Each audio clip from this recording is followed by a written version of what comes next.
Galaxy S8 and the Samsung Galaxy S8 Plus. What we have right here is the Samsung Galaxy S8, which has a 5.8-inch display, which is taller than what you'll see on most devices because of its 18.5:9 screen ratio. What is most impressive, however, is that Samsung managed to fit such a big display into a very compact device. The resulting phone is smaller than the iPhone 7 Plus, which is kind of a big deal considering the iPhone 7 Plus carries a 5.5-inch display compared to the S8's 5.8-inch display, which is not only taller and bigger, but also sharper than what Apple offers.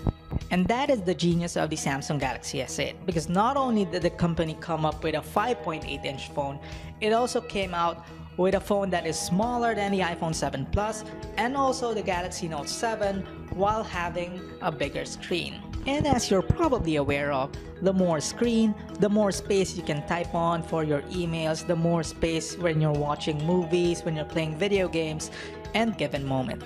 Moving on to the design of the phone, the Galaxy S8 is actually a narrower and shorter version of the Note 7. It has the same dual glass design with both sides of the glass curving towards the edges. And because the back is made of glass, it also picks up fingerprints rather easily, just like the front of the phone. The AMOLED variety, so you get punchy colors, very deep blacks, and excellent contrast and saturation levels watching a YouTube music video. The physical keys on the front have been removed, replaced with on-screen buttons which cut down the bezels on the top and bottom of the device. Up front, you have an 8-megapixel camera and an iris scanner which Samsung debuted on the Galaxy Note 7. The iris scanner works great, it's fast, accurate, and reliable, and we actually found ourselves using it more than the fingerprint reader on the back. But if you're not a fan of either, you can always use your face because the Samsung Galaxy S8 has a face scanning feature to unlock the device. Now about the back-facing camera. On paper, it may seem like Samsung hasn't moved the needle much in the camera department. The sensor around the back is still at 12 megapixels like the S7's, which might surprise some given that most other OEMs seem to agree that two rear-facing cameras are actually better than one.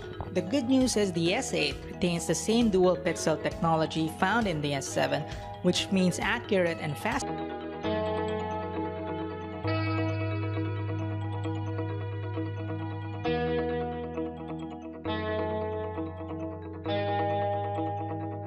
Depending on where you get the phone from, this phone sports Qualcomm's new Snapdragon 835 processor or Samsung's own 8895 chipset.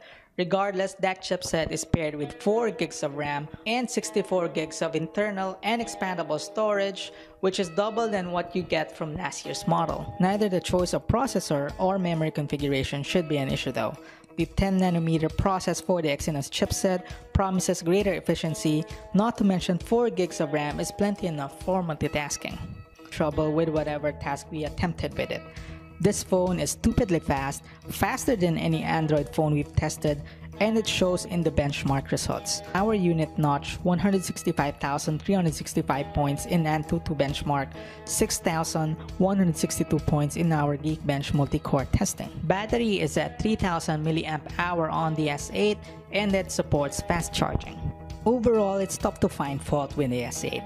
Where other manufacturers are messing around with the formula by introducing cosmetic changes that will have little to no effect on user experience, Samsung's newfound design sensibilities actually make a huge difference.